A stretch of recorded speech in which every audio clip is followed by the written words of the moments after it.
Nagpares bakuna ako para may dagdag protection mula sa COVID-19. Lalo na ngayon, dapat umiwas sa malubhang kaso nito. At dahil kailangan kumayod para sa pamilya, dapat bawas pangamba sa naman pupunta. Kasama ng mask, hugas at iwas, protektado tayo pag may race bakuna. Patunayan ligtas at mabisa ang Res Bakunas. Kaya buong pamilya ko, naka 2 doses na. Libre lang ito. Pumunta sa inyong health center o tumawag sa DOH 1555 hotline.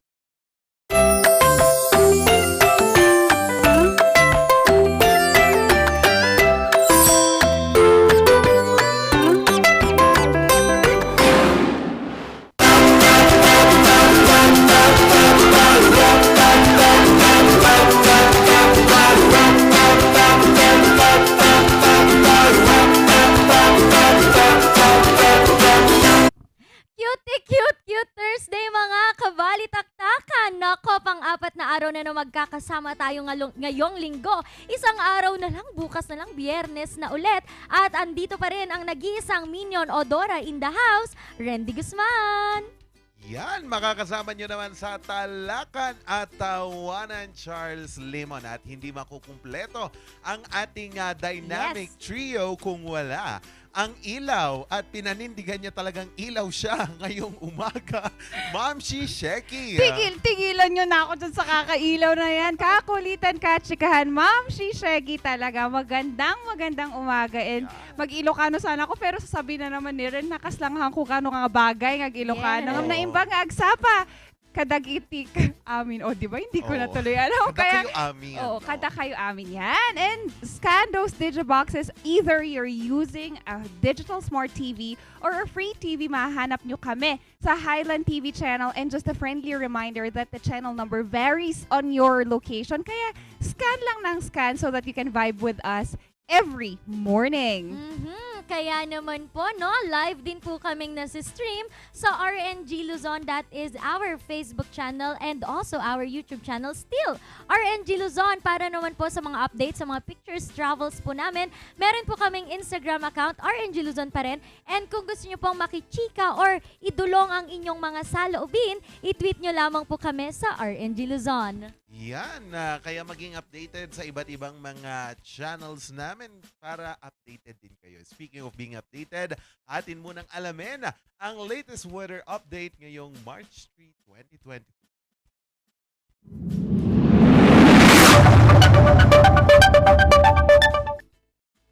Dito sa Baguio City, ang pinakamababang temperaturang naitala kaninang umaga ay 15.6 degrees Celsius, habang ang pinakamainit naman na temperaturang inaasahan natin mamaya ay 25.6.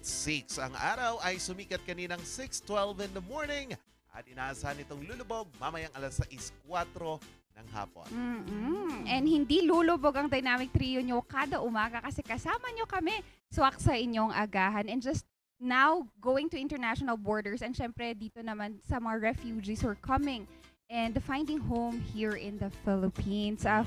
President Rodrigo Duterte have now signed an executive order effective last February 28 institutionalizing the access for these refugees for their safety. And let me just read out the exact, content of that Declaration. executive order. Sabi niya, this shall include the provision of access to socio-economic services, social security benefits, gainful employment, and humane working conditions, education, participation in judicial and administrative citizenship proceedings, legal assistance, and access to courts and freedom of religion. So this are also LGUs are also encouraged to support the integration of the POCs within their communities, conduct information and awareness campaigns, and make available the necessary programs and services to facilitate such integration in local development frameworks, including development programming and emergency response and recovery framework. So nakaka-good vibes to kasi we started taking out refugees or taking in rather refugees since 1975 pa. Pero way back 1945 pa because we catered the Jews from yung Holocaust sa Germany noong World War II. Yun. Ay, sa Bataan, they have a specific landmark there yun nga, napakita na there were Jews na natanggap natin. And most recently, last September of 2021, we also took in refugees coming from Saudi Arabia. And that is naman to make sure nga that they are safe within the boundaries of the Philippines. Oo, sabi dito rin nga. Kaya sasabihin ko, no, Oh. alam nyo, naniniwala ako na ang Philippines talaga ay isa sa mga pinakamabait at pinaka-welcoming na country because, di ba, kahit anong lahi pwedeng pumasok dito. Kaya naman nga ang dami nating mga ibang lahi na andito, which is why I think naman kapag naman ang ating mga Pinoy ay nasa ibang bansa, talaga din pong inaalagaan din po sila ng mga taga-ibang bansa. So, very nice na balita po ito from our president din po dahil inaalagaan din niya kahit hindi po natin kalahi. Sana all inaalagaan. Yan. And also sa pag-aalaga din sa darating na election, naku po, makikisama po ang Google na pinakamalaking tech company. Ayun, tech company po sa pagbibilang po ng boto sa darating na halalan. Yun nga po ay inanunsyo na ito na partnership ng Google at saka Comelec. Particular po na babantayan ng Google ay ito pong mga misinformation na lumalabas dito po sa mga iba't ibang social media accounts such as YouTube at Facebook, Instagram at iba't iba pa. So sanib puwersa po sila lalo na ngayong darating na halalan in terms of sa vote counting kasi yung ibang mga kampo meron pala silang sariling vote counting kung saan meron. Pinapakita lang nila yung vote na nakukuha nila from other provinces or other cities. Pero siguro mas pantay-pantay, dapat may iisa na lang na magbilang. Sa Canada ganun yung ginagawa na there's just one representative from this specific state na siya na parang yung one vote niya is counting all the citizen in their place. Kaya sa tingin ko mas maayos or organized kung ganun man yung gagawin natin. And alam nyo ba, may trivia ako sa inyo mga kabalitaktakan. Would you believe that this misinformation actually started because of the tongue mop theory? Alam nyo ba yung tongue mop theory? Ano yun? Yan, yung sabi Mag-aaral naman tayo. hindi So, ko maduit na nga tayo. Hindi ko Share mo yan. na-explain. Anyways, diba sabi nila there are departments of our tongue daw. But unfortunately, this was debunked because of a misinformation. And akala nga natin there are nga sweet, sour, bitter taste buds. Pero hindi. We have a lot pala. Halo-halo. As our tongue is the strongest muscle in our body. But ang heart natin ang strongest muscle when it comes to enduring pain. So, paano siya, mother, Oo. nagka-create ng misinformation? Kasi, Paano yan? 'di ba, when we grew up, nung lumaki tayo, ang akala natin dito lang sa tip of the tongue lang natin identified sweets. Tas at the right and left are sour and at the back is bitter. Debunking na yun, hindi na siya tama. That's no longer correct. That's already a misinformation. Sabi mo, may departamento dyan. Oo, Oo. may hati. May May DTI segmentation. ba dyan? May DTI. Charot. May chief ba sila dyan? Oo. Nako naman. Pero speaking po, of enjoyment. Ayan, sa Sunday po, magsisimula na po ang pinakaabangang Yes. Panagbanga Festival. 2 taon po itong natigil dahil nga po sa pandemya. And nung Tuesday nagsimula na po ang ating mga participants sa landscape competition. And good thing kasi ngayong taon, 22 po ang ating participants. So ayon po kay Mr. Andrew Pinero, siya po ay mula sa Baguio Flower Festival Foundation Incorporated. Ito po ang bilang na pinakamarami sa landscape simula po nung nagsimula ang Panagbanga. So talagang makikita po doon na talagang yung mga tao nakikipag-participate para po maibalik ang dating sigla nga po ng Panagbanga. And also, good news po dahil alert level 1 tayo. Yes. And ang ating landscape po ay makikita or naka-station po sila dito po sa Baguio Melvin Jones. So open air po siya, Kaya pwedeng pumasok, mamasyal kahit na ilang tao. Wala po diyang bibilangin or yung alam nyo yun, yung usually yung 25 lang muna pag lumabas ay, 'di ba? Mga ganun dati dahil nga dahil pandemya. Pero ngayon, pwede nang pumasok kahit ilan. And ang mga landscape po natin ay merong distansya mula sa isa't isa. Kaya po enjoy na enjoy talaga. Pero para po sa ating Session Road in Bloom, ganun din po, yung mga booth po natin ay meron ding mga spaces in between para din po maiwasan natin nga ang pagdidikit-dikit ng mga tao. Pero welcome din po ang lahat na pumunta. Huwag lang kakalimutan ang face mask at syempre social Oo. distancing po pa rin. Oo. Miss na miss ko na yan kasi nung elementary, very competitive yung elementary school kung saan ako Oo. kaya Anong talaga school ka nun? Mabini Elementary School. Mabini. Ah, Oo. Baguio Central School. Ayun, Palagi diba? nagtatap yung Mabini. Kung Oh sa my God. dating sa Excuse me ka rin. Batch sa mo street yun. dancing. Ay, yung batch daw namin. Na bakit parang may Oo. batch? Oy, oo. Pero may kwento ko. Alam mo Oo. ba na isa Oo. ako sa mga nagsi-street dancing ng Ako elementary. din. And Oo. nung last year ko na isang street dancer, grade 6 ako, nahimatay po ako. Pero tinuloy ko pa rin. Oo. Kasi Kumbaga, ang hirap. Ang kasi may init. paint. Yun yung time na kailangan naka-paint Oo, ang mga tama. oo, ang Mukha. parade. Oo, yung mukha and Oh. everything. Ang init, so hindi po sumisingaw, no? Yung natin, yung init ng sweat. katawan. Oo. So, nung pa-perform na kami, nahimatay ako, pero alam kong nahimatay ako. Tumayo pa rin ako, Conscious ka. Oo. sumayaw pa rin ako. Diba? Oo. Labarn, Tapos diba? nung pa-exit po, mga kabalitaktakan, nahimatay na po talaga ako. Nagising ako, awarding na, nakakaya. Ah. Pero doon natin makikita kung gaano talaga Yeah. natin kagusto, no? Determinado. Na talagang dapat maganda ang ating flower festival. Oo, kasi ako din naalala ko nung ihing na ako. Syempre, hindi mo alam kung saan ka iihi. Kaya talagang, Diba? nako, ang nanay ko talaga, all out talaga. Mm. Alam Oo. nyo na, mga nanay, merong mga, may sariling DIY yang mga yan. Kaya Tama. talagang nakakamiss yung ganon. However, ngayon nga, this upcoming Panagbanga 2022, let's enjoy it. But then again, be a responsible local and tourist at the same time. At ipagdasal natin na hindi shawarma in bloom ang mangyayari ulit dyan sa Session Road. Pero mamaya mga kabalitaktakan, antabayanan po natin sa ating tirada sa umaga. Makakasama po natin si Attorney Elenita Julia Kapuyan Tabangin Ayun. mula po sa COMELEC. Ayan po, pag-uusapan natin po gaano po ba ka-importante ang residents sa mga boboto at sa mga maghahain ng pagtakbo. Uy, gusto ko yan. And syempre, live and alive this morning since this is Women Empower Month. Let us empower a local duo female band na isa-serenade tayo with their own composition and other type of music that they will perform maya-maya lang sa Piece of Shek. Mamaya naman po sa iba rin makakasama natin, no? Makakausap natin ang isang proud solo parent. Babae siya, women empowerment talaga. And nagsulat po siya ng isang libro tungkol sa pagiging solo parent. At dahil Women's Month nga ngayong Marso, panoorin natin ito. Serbisyong libre para sa mga babae. We make change, work for women. Yan ang tema ngayong taon para sa Women's Month.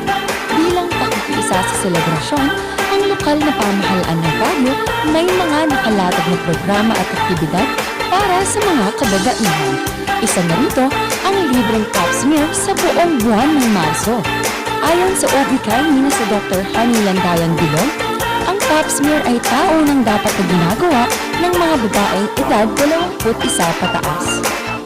Ang pap smear kasi, it's a basically screening procedure to detect for the cervical cancer or pwede pa muna makita yung abnormal cells leading to cancer. Dapat ang mga women nagpapapap smear every year kasi pwedeng walang symptoms yung mga diseases na ganito kaya pwede dapat makikita sa microscope yun. So pap smear din. Sa datos ng World Health Organization taong 2018, pang-apat ang cervical cancer sa mga sakit na maaaring makuha ng mga babae. Isa rin daw ito sa uri ng cancer na maaaring maagapan at magamot. Sa screening kasi ng cervical cancer, which is the pap smear, the patient may not have symptoms na meron silang abnormal. So, yun, makakita na natin yun sa abnormal cells pa lang bago maging cancer. Hindi yung cancer na pwede mag-cancer. So, hindi ginagawa yung pap smear. Sa mga nais mag-avail ng libreng pap smear na alok ng lungsod, magtungo lamang sa mga district health centers. Para sa updates at iba pang aktibidad ngayong buwan, maaaring bisitahin ang Facebook page ng Public Information Office ng Baguio City.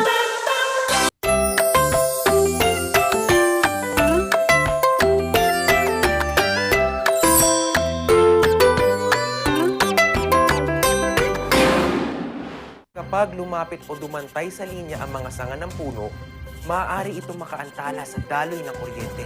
Kapag lumago ang puno at pinutol mo ang sanga, kakapit ka pa rin sa puno na maaaring daluyan ng kuryente. Sanhi upang ikaw ay makuryente. Dahil sa lakas ng kuryenteng dumadaloy sa linyang ito, ang paglapit at pagdikit ng anumang bagay tulad ng metal, kahoy, pati na rin ng bato ay nakakamatay. Ang paalalang ito ay mula po sa NGCP.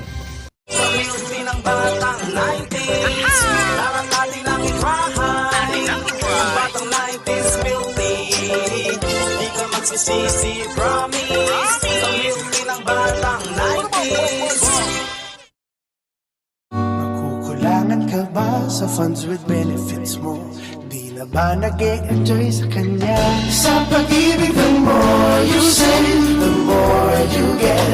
Think long term para no regrets. Give more to your pag-ibig, and will have in return. Sa pag-ibig fund, your dreams will come true.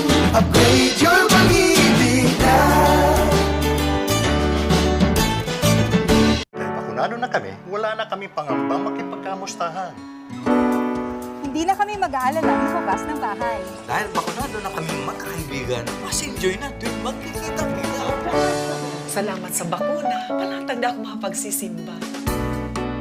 Wala na ding takot tuwing bonding time ng buong pamilya. Rest bakuna na para pwede na ulit ang buhay na masaya at walang pangamba. Libre lang magpabakuna. Magtanong kayo sa inyong health center o sa lokal ng pamahalaan.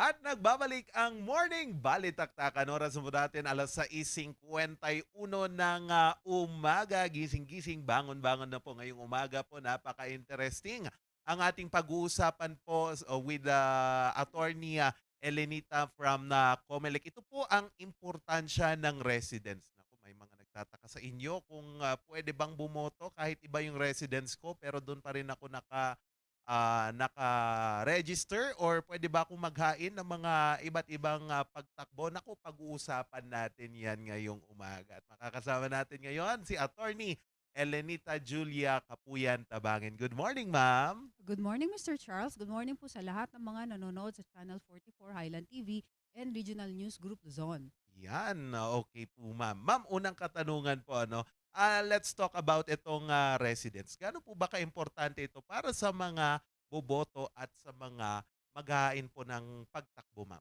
Opo, ang residence po, let's just define it. Simply, residence is the place where we live. It is also the place where we have rest and comfort. It is where our dwellings are located. So, doon tayo nagpapahinga. So, that's residence. Now, this becomes important when it comes to qualifications of candidates. So, when you file a COC, you must be a resident of the place where you seek to be elected at least 1 year before the election. Yan po yung requirement.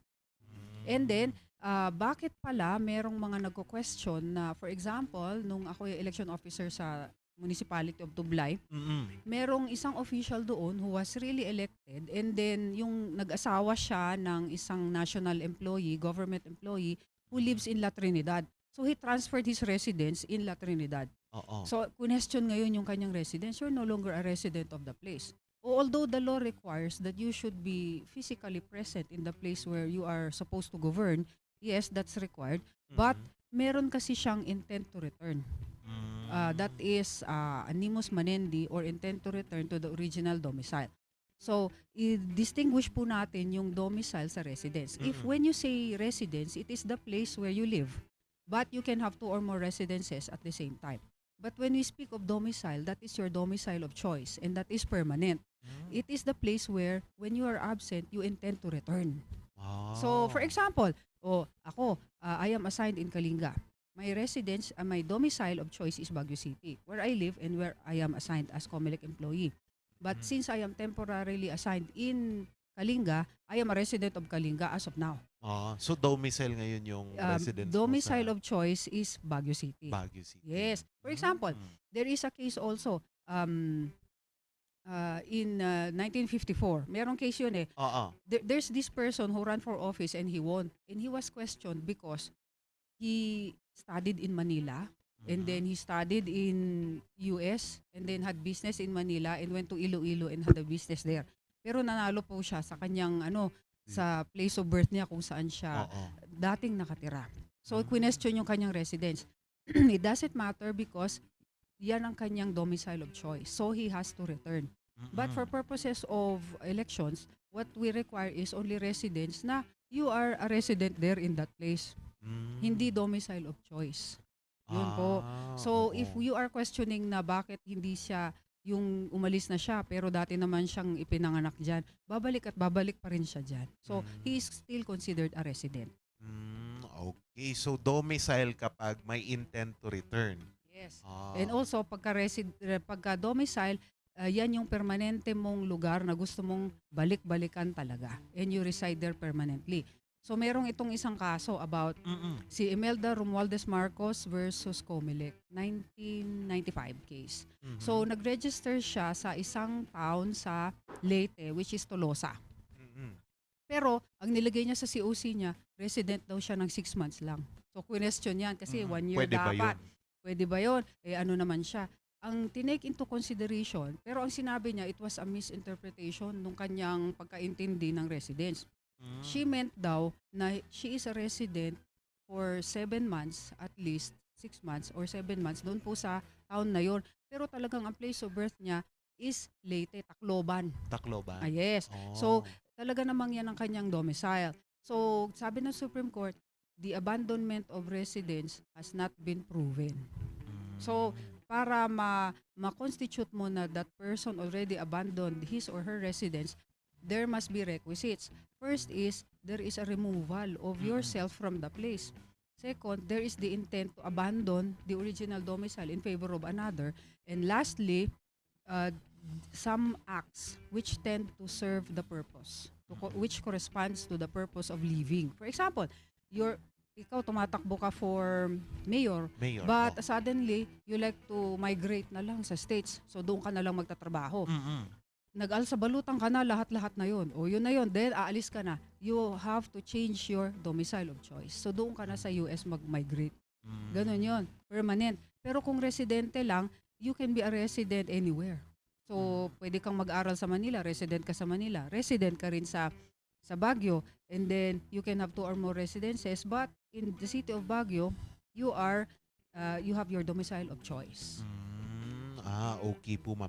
Ma'am, katanungan ko na lang ba?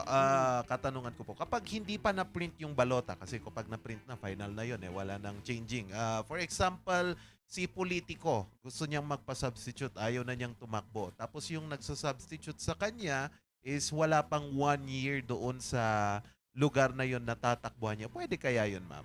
Yung sa substitution, if you are still allowed to substitute, di ba merong period yun? Oo, meron. So, if you belong to a political party, yung period na yun ended around November 16 of last year. Kung allowed kang mag-substitute, pwede pa rin yun kung yung taong nag-substitute belongs to the same political party and he was nominated. And lastly, he is a resident din, di ba? But, kung dati na siyang nakatira dito, and this is his domicile of choice, and he intends to return dito po sa kanyang domicile of choice, then qualified pa rin siya for as long as he has 2 or more residences. Kung resident siya sa abroad, pero dito siya, domicile of choice niya is dito, where he intends to return, considered pa rin yun. Kasi, unless you have fully abandoned yung residence, kaya nga mahirap. If you are planning to file cases for yung ineligibility because you have not fulfilled the residency requirements, mahirap siyang i-prove. Kasi you have to prove that that person abandoned his original residence in favor of another. Okay. Kasi may kakilala ko dyan, ma'am, na politiko. Hindi ko na lang papangalanan. Lahat ng kanyang probinsya, mga town niya sa probinsya, nagpatayo siya ng bahay. Kaya kapag darating ang election, palipat-lipat lang siya. Ay, opo. So, meron pa itong isang kaso. Yes, Fernandez versus Comelec. Fernandez versus House of Representatives Electoral Tribunal. Mga 2013 case ata ito. Ang ginawa, kumuha siya ng mga properties. Tapos sinabi niya na I am already a resident of this place. Pero yung kasing properties na yon, hindi siya evidenced by a deed of sale. Wala naman siyang hawak. But ang sinabi, nagtapapatayo siya ng resort. So, pero you cannot prove proof of ownership in a place does not prove that you are a resident for purposes of determining whether you are qualified sa residency requirements as a public official na tumatakbo. So, if we are, sabi pa nga ng court, if we are establishing that as a requirement, yung property, ownership of property, if you are establishing that as a requirement for running for public office, we are already imposing na kailangan yung mga tao may property para residente ka dyan, which is a violation of the Constitution. So, hindi po pwede na yung property mo maging residence mo? It not in all instances. Kasi merong isang case din na sa Santa Rosa, Laguna naman ito, yung tao talagang lumipat sila, bumili sila ng properties at doon nag-aral yung mga anak niya. So, tignan din natin sa circumstances of the case. If it is applicable na talagang nag-abandon sila ng kanilang original residence in favor of another, pwede yun. Pero kung bumili ka lang, tas nawawala ka naman, nagpapatayo ka ng resort dyan, ikaw may-ari, tas nawawala ka naman, lagi ka namang wala, then yan, pwede siyang kasuhan na failure to fulfill residency requirements. Okay po, ma'am. Ma'am, in terms of sa mga iba't ibang position na tinatakbuhan ng mga politiko, kapag national candidate, hindi naman specific kung saang province, basta dito sa Pilipinas yung residence or medyo stricto pa rin doon? Pagdating sa national candidates, meron kasi yung sa president, di ba? Parang 10 years residency yun. 10 So, years residency. question din si Imelda Romualdez Marcos tungkol dyan. Na-exile sila and then something. Tinamaan siya doon sa, pero swerte siya, laging swerte panalo na naman siya. But it is intent to return. So, animus manendi. Meron kang intent to return to your original domicile. At saka wala naman daw fault na nawala siya sa Pilipinas for some time kasi na-exile naman sila, which was beyond her control. So, if you prove na they have abandoned the residence na hindi na sila sana babalik, edi sana, yun na yung pwedeng disqualified siya. Pero if you cannot prove, resident pa rin siya. Kasi babalik at babalik ka sa place of your choice, domicile of your choice. Okay. Pero kapag congressman, governor, dapat specific na doon sa probinsya lang siya nakatira. Apo, doon sa probinsya, at least 1 year before the election. Facebook, blog news, Okay. or Pagdating naman sa mga botante, ma'am, how it is important din yung residence. Pag residency naman, by the way, why do we require na dapat ka resident? That is to prevent newcomers and strangers from coming into this place na unacquainted ka naman. And you have now no familiarity with the situation of the place. Kaya kailangan 1 year residency. Kasi strangers, yung bang hindi ka naman marunong, bakit ka sumisingit dito sa amin? So, strangers and newcomers. So, at least 1 year na nakatira ka dyan para ma-familiarize mo yung sarili mo, maka-acclimatize ka in the area. So, yung next question mo was, pagdating sa local officials naman. Pagdating sa registered voters naman tayo, other than local officials, registered voters, you must be a resident at least 6 months in the place where you seek to register. And 1 year in the place in the Philippines. 1 year in the Philippines. Pero 6 months in the place where you seek to be registered. 6 months ang kailangan lang. 6 months. Reckoned from the date of elections.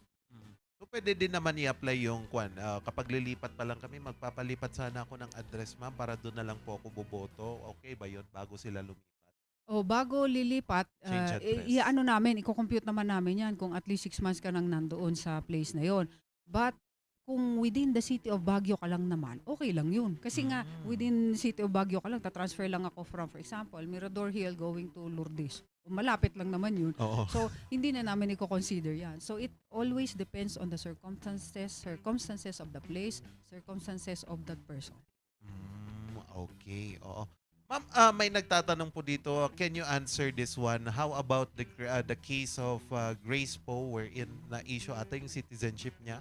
Opo. A question po yung citizenship niya. Not much on residence yan, ha? Pero yung kay Grace Poe, it was about yung foundling siya. Tapos question yung citizenship niya. Itong ruling na Supreme Court dyan. Oo. Foundlings are considered citizens of the Philippines. Foundlings meaning nahanap lang siya doon sa, 'di ba? Nahanap siya sa church. Tapos Araw, iniwan Iloilo. siya doon, nahanap siya sa church, tapos inadapt siya. So foundlings are considered citizens of the Philippines because it is presumed that either of the parents of this foundling, even if foreigner yung isang tao doon, it is presumed that he or she is a citizen of the Philippines. And therefore, the foundling carries the citizenship of the mother or the father, kung sino man yun, and considered citizen of the Philippines. Now, what if you consider na foundlings are not citizen of the Philippines, tulad ni Grace po? Ang sasabihin dyan, ang sagot ng Supreme Court dyan, then you are classifying. Gumagawa ka ng classification na foundlings are not citizen of the Philippines. So, ano siya, gumagawa tayo ng kwalifikasyon sa batas natin na ang mga foundlings hindi citizen of the Philippines, which is discrimination.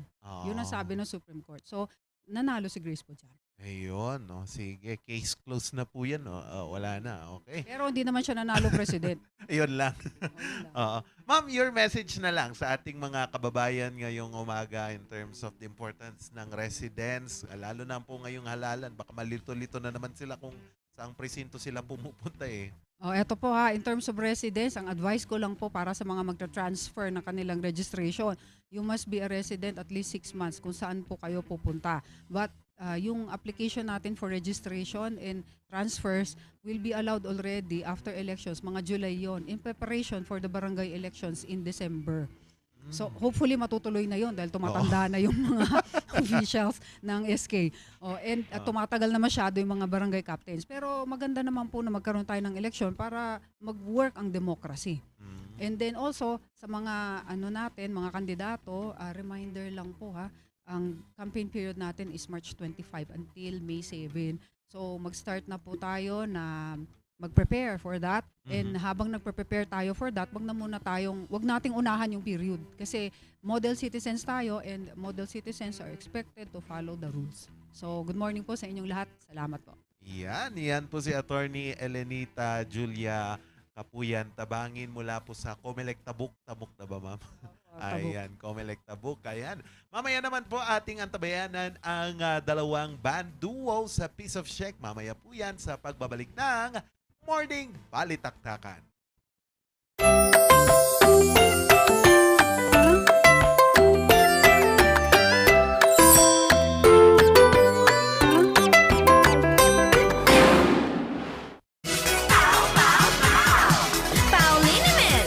Masakit ba ang likod, ang kasu-kasuan? Namimitik o masakit ang iyong kalamnan? May rayuma, arthritis o nahihilo? May stiff neck, flatulence o masakit ang ulo? Sa Pauliniment, ginhaway, garantisado. Pauliniment, isang pahid ka lang. Dahil walang out sa Pau! Mazar Music offers a complete line of musical instruments.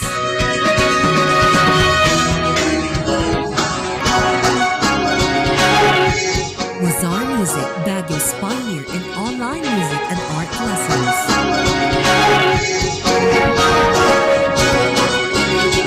Mazar Music, bringing music closer to your hearts.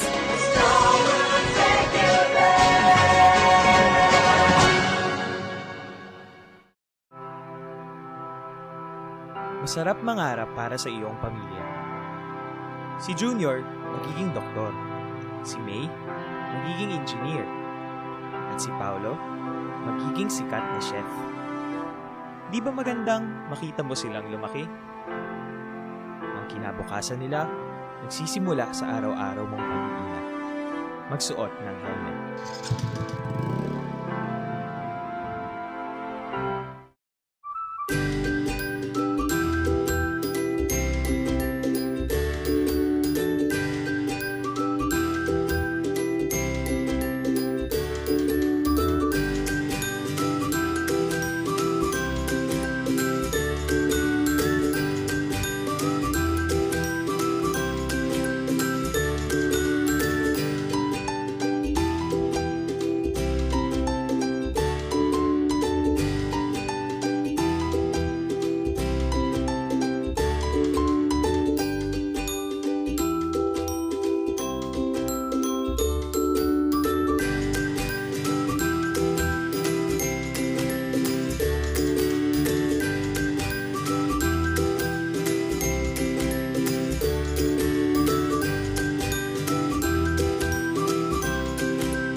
bakunado na kami, wala na kami pangambang makipagkamustahan.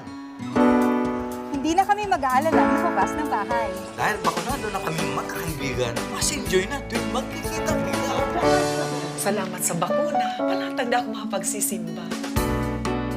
Wala na ding takot tuwing bonding time ng buong pamilya. Res bakuna na para pwede na ulit ang buhay na masaya at walang pangamba. Libre lang magpabakuna. Magtanong kayo sa inyong health center o sa lokal na pamahalaan.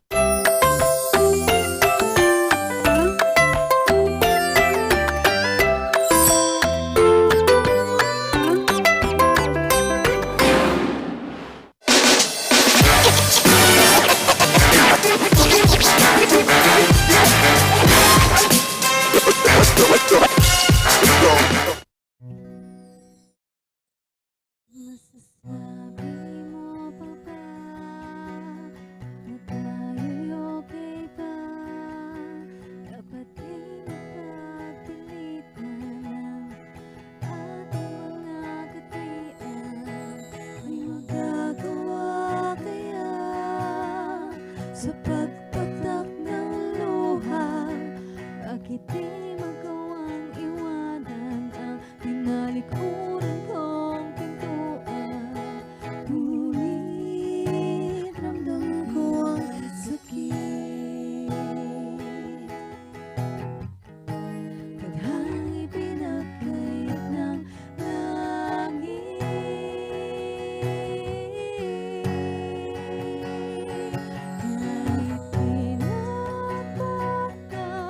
Alam kong ikaw ay lilisan, pagkat di nakakayanin na makita kang umuluha kahit di natatap. Alam kong ikaw ay lilisan, pagkat di nakakayanin na makita kang umuluha.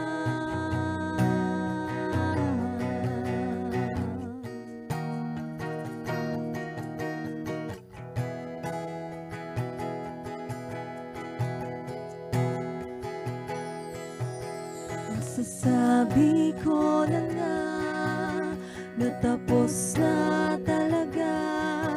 Huwag na nating pagpilitan ang mga kasinungalingan. Ang mata ko'y ayaw umamin na ito'y labag sa damdamin. Ngunit dahil mahal kita, ikaw ay kusang pinalaya.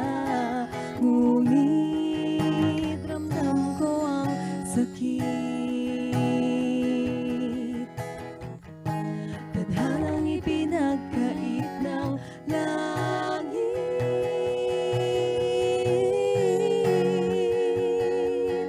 Kahit di na magpaalam, alam kong ikaw ay lilisan, pagkat di nakakayanin na makita kang lumuluha. Kahit di na magpaalam, alam kong ikaw ay lilisan, pagkat di nakakayanin na makita kang lumuluha.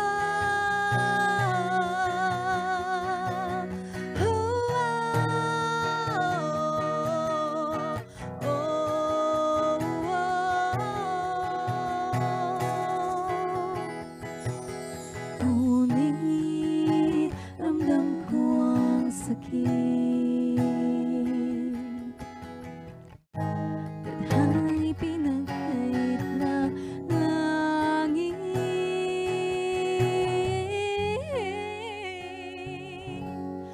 Kahit di na magpaalam, alam kong ikaw ay lilisan, pagkat di nakakayanin na makita kang lumuluha. Kahit di na magpaalam, alam kong ikaw ay lilisan, pagkat di nakakayanin na ang lungkot at bighati ay sukdulan na.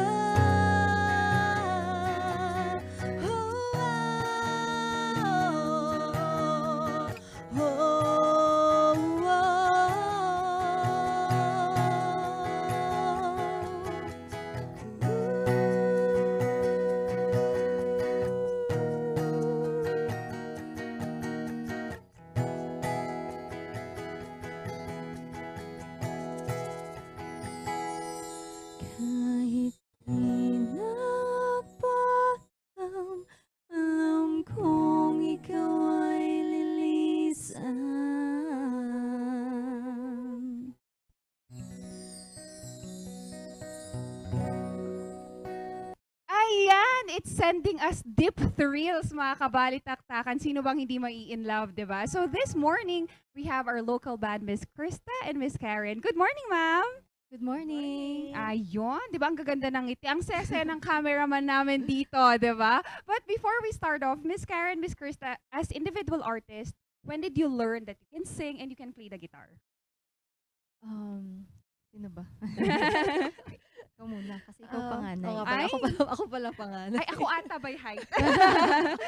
True. Ayun, siguro, discover ko na I can sing when I was 6 years old.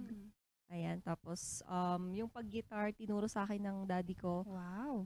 Siguro mga 13 years old ako. Ayan, ganun. Ayun. Sa akin, kumakanta na ako mga 3 years old, di ba? Oo, Parang bata pa siya. sinusundan ko yung mga songs sa radio kahit hindi ko naman alam yung lyrics. So, tapos parang 5 years old yung unang competition ko eh. Wow, o Ayun. diba? Yes. Pero, ano ba, nag-start kaming nag-gig nang hindi pa kami magkasama. Nung una, pareho kaming vocalist lang nung una. Magkaiba kami ng guitarist and siya may full band siya, rock band before. So, ikaw ilang taon ka ba? Ako nag-start at ako 18 years old. Oo, ako rin nag-start ako mga ganun din, 18, 19 years old yan. Nag-start na kaming tumugtog sa mga events and sa mga bars and resto. Wow, di ba? Such an inspiring story for the both of them who started at a young age and separately. Now, ang tanong ko naman, Miss Krista and Miss Karen, now that you've mentioned na separate siya before, how did you make amends na kayong dalawa na lang?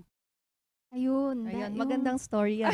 Sige nga. Magandang story. Kasi dahil nag-pandemic nga, nawalan lahat ng gigs, 'di ba? So, lahat hindi lang musicians lahat naman nawalan ng trabaho. So nung pandemic, lalo na nung lockdown, paano ba to? Nakulong tayo sa bahay. Nakulong tayo sa bahay. Not by choice, no? Tapos wala talagang magawa. Walang magawa. Kasi susinubukan lang naming mag-Facebook Live. Tapos parang pumatok naman. Yung una naming Facebook Live, umabot ng 13K views. So, nagulat kami. Tapos parang, gawa kayo tayo ng page, ganun. Tapos, parang sabi niya, sige nga, tuloy nga natin to. tuloy natin. Hanggang sa nagkaroon na kami ng unti-unti ng mga gigs, ganun. So parang ano lang din after all these years, minsan kung may soulmate sa love, may soulmate sa music. Yeah, yan yung, that's right. na parang, andyan lang pala sa tabi. Parang ang tagal mo pang naghahanap ng mga kabanda. Oo, and then you are put into a duo band. Also, Miss Krista and Miss Karen, gusto ko lang itanong, aside from singing covers of music and other songs then, you also write your own songs. So what is your inspiration for writing songs? Well, ang writer talaga sa amin, si Ate Krista. Siya yung nagsusulat, pero ako parang nag-a-arrange lang. Bali yung test booklet, yung intro song namin, siya talaga nagsulat way back. Ano ba yun? Parang matagal ko na nasulat yung song. So, isa lang yun sa mga marami kong mga nasulat na songs. So, test booklet is the very first song that I've written sa buong buhay ko. So, mahalaga talaga siya. Parang nasulat ko siya 2007 pa. Uy, matagal na. Yung may rock band pa siya dati. I have a rock band before and that's Zap. Sinulat namin ng mga kabanda ko. Yung tugtog namin before. Though yun nga, medyo hindi na nakatugtog yung banda ko. So, I wanted to parang buhayin ulit yung song na test booklet. So, ayun, ginawa ko na parang a different version for Krista and Karen. Wow, and it's our different rendition nga ng original composition ng song. And also, Miss Krista and Miss Karen, now that you're a local band here in Baguio City, ang tanong ko is, why is Baguio City a haven for artists such as you? Haven? Siguro, ano ba? Kasi, I don't know, kasi ang Baguio City. Isa rin siya sa parang ng artists, musicians, ganun, parang isa sa it's a musician's temple parang ganun sa akin. Pag Baguio, parang alam nila na, uy, may magagaling dito. Hindi lang musicians, syempre artists. True. Parang lahat. Photographers, painters, parang ganun. So, remarkable din siya sa maraming part ng Philippines. So, I think that yun yung nagiging reason parang kaya bakit haven siya. Bakit siya perfect for everything. Parang ganun. At saka, maganda rin magsulat ng kanta pag nandito ka sa Baguio. Totoo ba yun? Ikaw?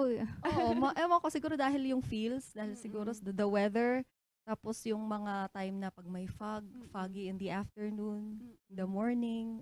Ibang klase kasi ang weather natin dito sa Baguio. Yes. And the feel is really different. Ayun. Ayun. And I also believe na it's if we feel safe when we are at home, and sa tingin ko yung nabibigay pa ng Baguio. And also to both of you naman, during your gigs, ano yung mga most requested songs during your gigs? Good question. Parang, good question. Usually, yung mga most requested songs, parang M2M, ganyan. Saka yung 1251 ng Chrissy and Erica, kasi magkapatid din sila. Exactly. Kinakanta ko one backstage kasi, pero hindi ako kumakanta, makabalita. Kasi sabi ko, it reminded me of that din. So aside from that, ma'am, ano pa? Mga bago Yan Mga ang bago. ngayon Sobrang bagong songs. Yan. And also, Miss Krista and Miss Karen, imbitahin naman natin ang ating mga morning viewers dyan where they can catch you either live or on your social media platform. Yes, ayun. Sa Facebook page po namin, ayan, dyan nyo po makikita yung mga gig schedules namin. And we have our website namin, www.kristenKaren.live. Dyan mo po makikita lahat ng social media accounts namin and schedules. Ayan.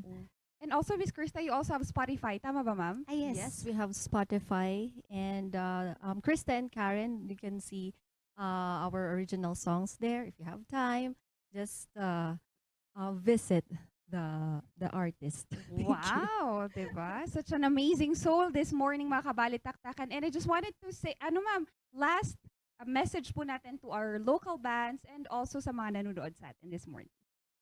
First of all, syempre gusto naming magpasalamat sa lahat ng mga sumusuporta sa amin. And unang-una, syempre parents. Yay. And syempre mga friends. Ayan, ikaw. Syempre sa mga kapwa musicians, ayun, thank you din syempre kung wala rin sila, walang Oo, inspiration ayun mismo. walang Syempre kasi parang nagtulungan din talaga, lalo na nung pandemic. Oo, totoo yan sa mga musicians ng Baguio. So tuloy-tuloy lang, love and peace and a lot of music to come for everybody. Yes, and you can catch us our regular gigs. Friday, Saturday, Hardin sa The Camp, and Sunday sa Forest Lodge.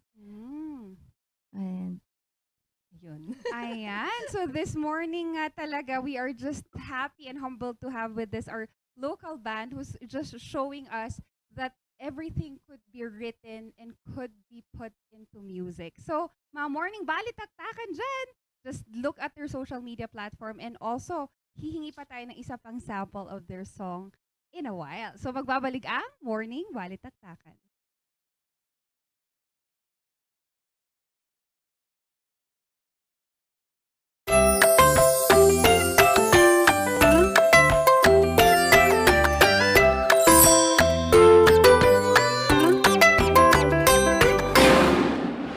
Hello, good morning, TG Home Builders po. TG Home Builders po? Yes po, sir.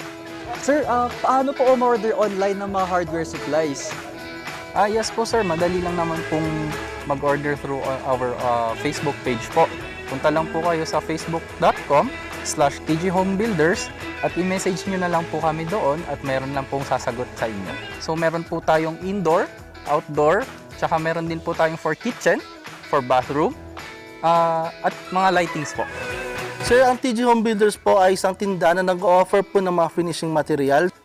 Easy to install at mas makakatipid po sila ng oras at sa pera po nila. Mas concentrated po kami sa mga modern materials.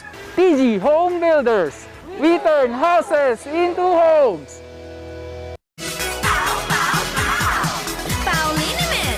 Masakit ba ang likod, ang kasukasuan?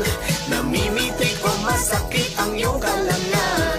May rayuma, arthritis o nahihilo? May stiff neck, flatulence o masakit ang ulo? Sa Pauliniment, ginhawa ay garantisado.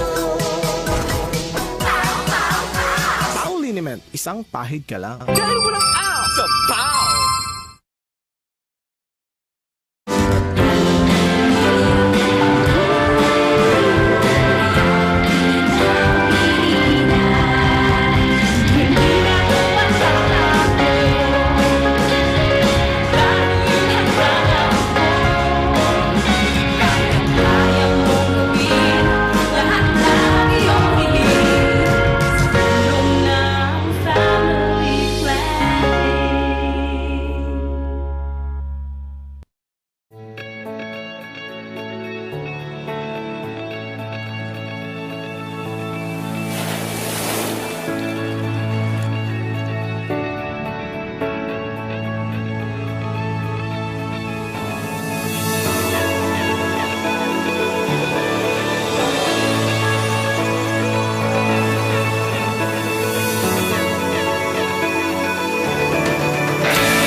muna ako para may dagdag protection mula sa COVID-19. Lalo na ngayon, dapat umiwas sa malubhang kaso nito. At dahil kailangan kumayod para sa pamilya, dapat bawas pangamba sa pagkukuta. Kasama ng mask, hugas at iwas, mas protektado tayo pag may race bakuna. Patunayan ligtas at mabisa ang Res Bakunas. Kaya buong pamilya ko, naka 2 doses na. Libre lang ito. Pumunta sa inyong health center o tumawag sa DOH 1555 hotline.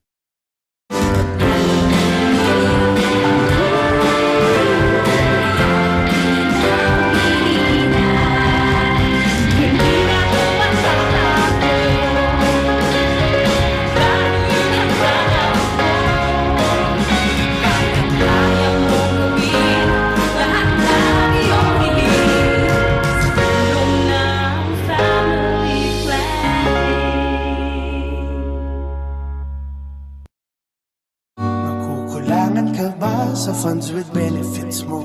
Di na ba nag-e-enjoy sa kanya? Sa pag-ibig, the more you save, the more you get. Think long term para no regrets. Give more to your pag-ibig, you will have in return. Sa pag-ibig fund, your dreams will come true. Upgrade your pag-ibig na. Bakunado na kami, wala na kami pangamba makipagkamustahan. Hindi na kami mag-aalala bukas ng bahay. Dahil bakunado na kami magkakaibigan, mas enjoy na tuwing magkikita-kita. Salamat sa bakuna, palatag na ako makapagsisimba. Wala na ding takot tuwing bonding time ng buong pamilya. Res bakuna na para pwede na ulit ang buhay na masaya at walang pangamba. Libre lang magpabakuna. Magtanong kayo sa inyong health center o sa lokal na pamahalaan.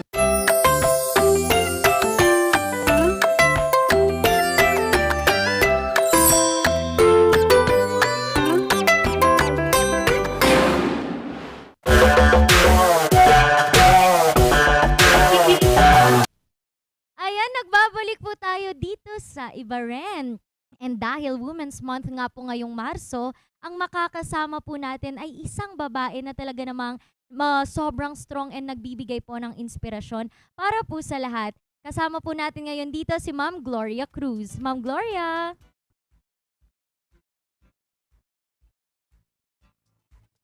Ayun. Ayun, Ma'am Gloria, hello po. Ayun, ayun nga po, no, si Ma'am Gloria po ay isang solo parent. Kaya po, alam natin napakahirap po para sa mga solo parent na itaguyod po ang kanilang mga anak na wala po silang partner. With that po, ayun po, ipapakilala ko ulit si Ma'am Gloria Cruz. Okay na po ba si Ma'am Gloria? Hello po. Mga ka-RNG, isang maganda umaga po sa inyong lahat at masaya ako, nandito ako sa show ngayon.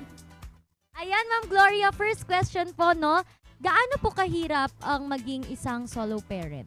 What is your journey po?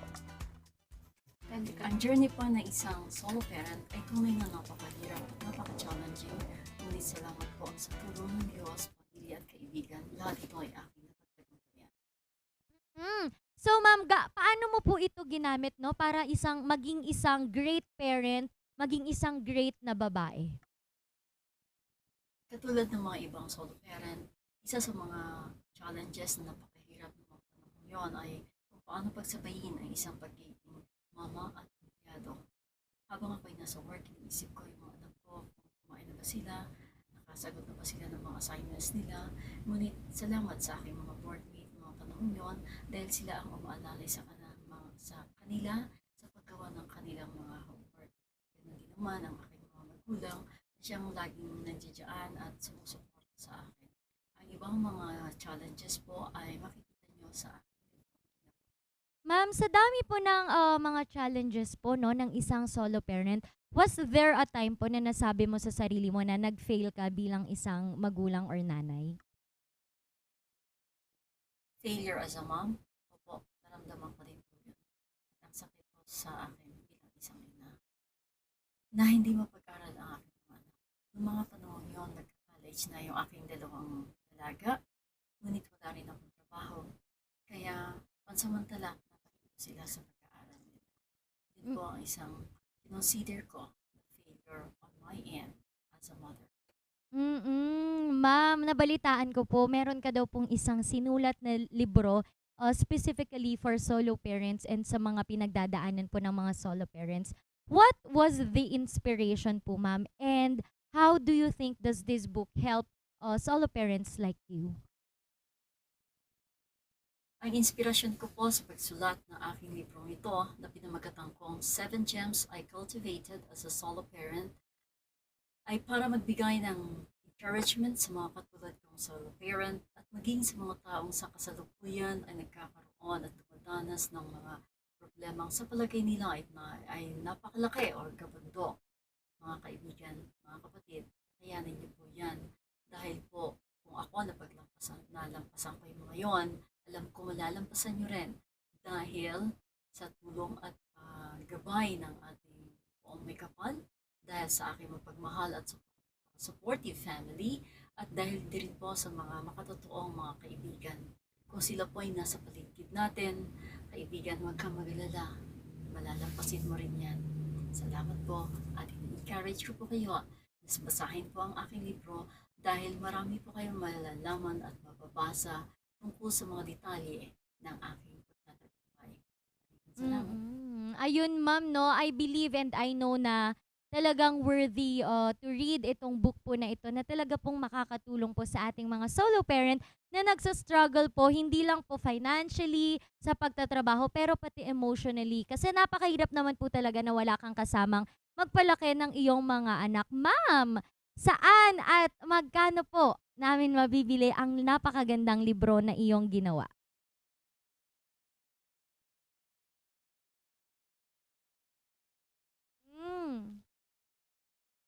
Ayun. Ayun, medyo nawala po si Ma'am Gloria. Pero ayun nga po, no, ma'am, mga kabalitaktakan. Ma'am Gloria, maraming salamat po sa lahat po ng inspirasyon na ibinigay nyo po, hindi lang po sa mga nakikinig dito, pero pati na po sa ating mga nakapagbasa ng iyong libro. Sana guys, no, bilihin po natin itong kanyang sinulat. Mamaya po ay ipopost po namin sa Instagram account yung picture po ng libro para po malaman po natin kung ano nga ba ang title ng librong ito. Sa lahat po ng solo parents po na nakikinig, nanonood o kung sino man po yung mga anak na nanonood dito ngayon na merong mga solo parent, sana po ay yakapin ninyo at bigyang papugay ang ating mga ina na nagtaguyod po sa atin kahit sila po ay mag-isa. And pati na rin po, no, sa mga tatay na nagsisilbing mga ina, solo parent na mga tatay na yun nga, tumatay yung ina at ama para po sa kanilang mga anak. And with that, we believe in empowerment sa mga kababaihan. We believe na ang puso ng mga kababaihan ay napakalaki, hindi lamang po sa kanilang pamilya, pero para po sa ating komunidad. At yan po si Ma'am Gloria Cruz, ang aking ibinida dito sa Ibaren. Mamaya po abangan natin ano nga ba ang mga susunod na kabanata sa pagbabalik ng Morning Balitaktakan.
paglaki ko. Ang mga pangarap mo, kayang-kaya nating tuparin dahil lahat na ginagawa natin ay para sa mga kabataang katulad mo.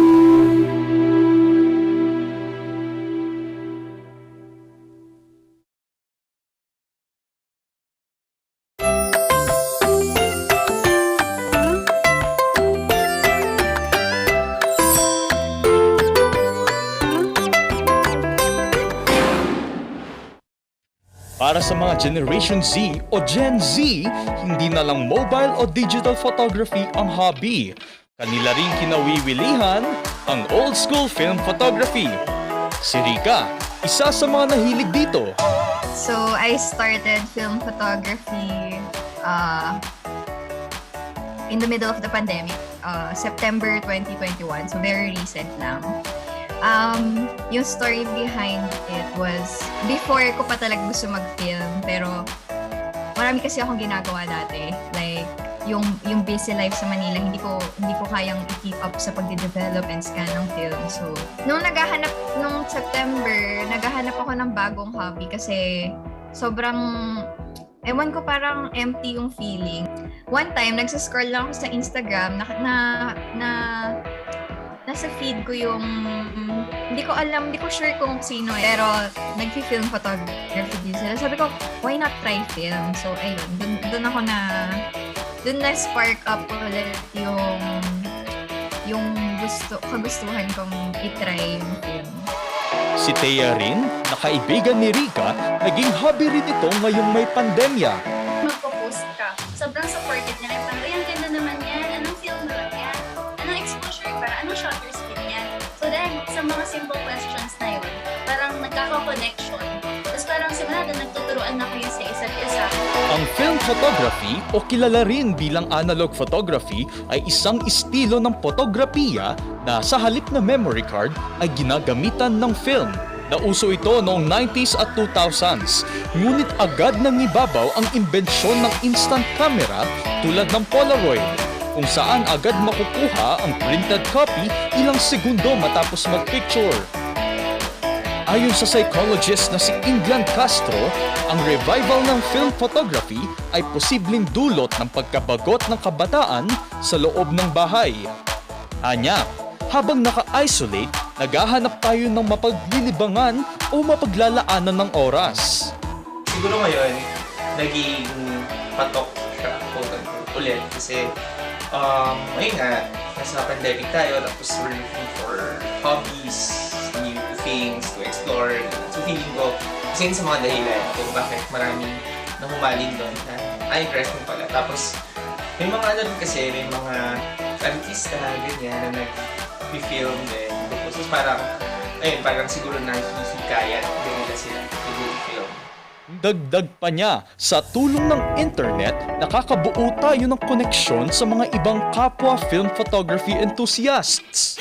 Meron nga recently lang, ko alam ko ngayong year or last year, yung Baguio Film Community, parang gano'n. So parang nakakainganyo kasi parang you don't feel alone doing this. Parang maganda rin kasi natututo ako. Actually, doon ako natuto talaga sa pag nagpo-post tapos tatingin mo how could I improve this? Tapos parang, ayun, nag-share kami ng thoughts, ideas. Tapos parang masaya siya kasi parang nakaka-inspire. Regards naman sa mga nakakausap ko, sobrang dami. As in, kung saan bansa galing ko mga nakakausap ko. Meron from Paris, meron from California. Ang pagkakaroon ng bagong libangan ay mainam para ang stress ay maiwasan. Throwback Thursday! Nakita natin kanina, no? Sino bang hindi maeengganyo to also get into film or photography na gamit ang mga makalumang teknolohiya, di ba? Oo, naaalala ko dati, no? Sayang kapag, di ba, yung mga bata kasi kiniklik, tapos ang mahal po pala ng film, no? Yung mga magulang ko dati, galit na galit kapag pinaglalaroan ko yung film camera. Pero yung sa amin nun, hindi ganun kasosyal na sa napanood. Yung ano lang, yung talagang rectangle lang, no? Na, Polaroid. Hindi naman Hindi Polaroid. Polaroid. Analog, pero yung Analog. talagang ano lang, hindi siya ganun ka bongga katulad po ng napanood natin, mga kabalitaktakan. Oo, nagbabalik din yung Polaroid ngayon. Oo din, Yung mga iba't ibang mga kwan. Ewan ko, hindi ko maintindihan. Oo. Pero gusto ko yung matry. Magkano na kayong mga ganun? Mahal na kaya yung mga ganun? Depende din sa brand or depende din ata kung anong ilalagay mong film, kung color, black and white, ganon. So, it depends. It's vary to those. And nakakatuwa lang kasi we're trying to relive this kasi ang photography talaga captures the moment in our lives na hindi na mauulit, di ba? Tama, pero sabi nga nila vintage na daw yung mga ganong camera. Yes! Eh, marami kaming ganon. Meron kayong mga bumibili, no? Marami kaming ganon, nakikita ko. Meron. And with that nga mga kabalitaktakan, hindi natin makikita po ang itong mga picture na to kahit anong gamit nating camera kung hindi po malinaw ang ating mga mata. Kaya bago yan, magpa-check muna tayo sa Dizon Vision Clinic and Maranan and Ballesteros Optometric Clinic. At gusto ko ding pasalamatan ang nagbibigay sa atin ng mga iba't iba pang mga furniture at iba't iba pang mga muebles sa bahay, TG Home Builders. Oo, they are the pioneer of online selling for construction and finishing materials. And syempre, gusto namin pasalamat sa NGCP for bridging power and progress. Ay, yung mga gustong mag-unwind ngayong paparating na weekend. Alam ko, gustong-gusto nyo na yan, di ba? Punta na sa Pugo Adventure! Tama!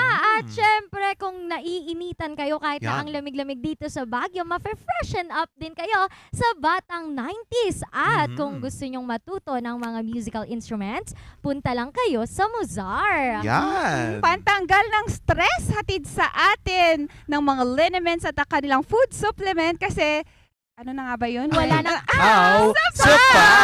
Yan nga po mga kabalitaktakan. Throwback Thursday tayo. Pero, ayan. Sana future po ang ating tingnan. At hindi po laging past. Randy Guzman pa rin ang nag-iisang minion in the house. Nakasama nyo naman sa talaka na tawanan na kumahangin dito.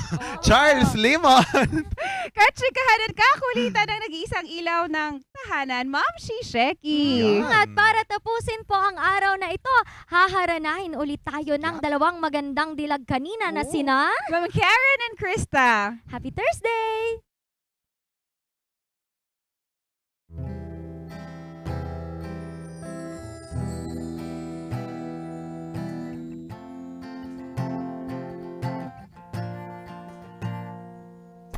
You've got the most unbelievable blue eyes I've ever seen.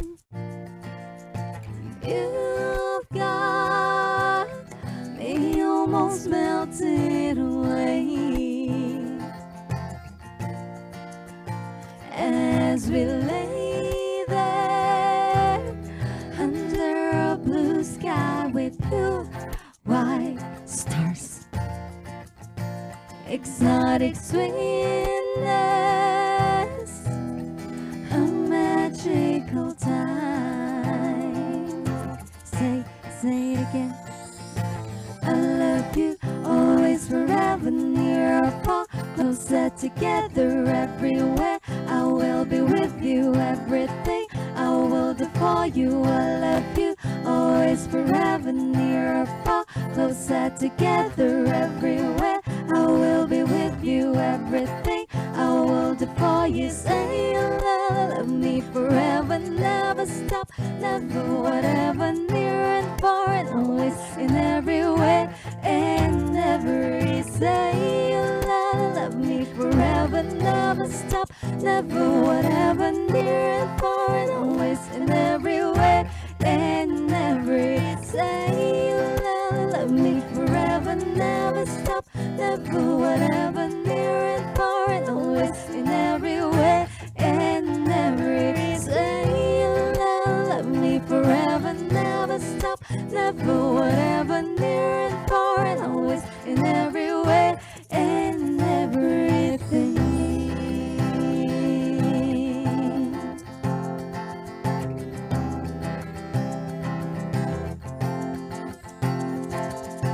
I love you always, forever. forever, near or far, closer together everywhere. I will be with you, everything I will do for you. I love you, always, forever, near or far, closer together everywhere. I will be with you, everything I will do for you. I love you, always, forever, near or far, closer together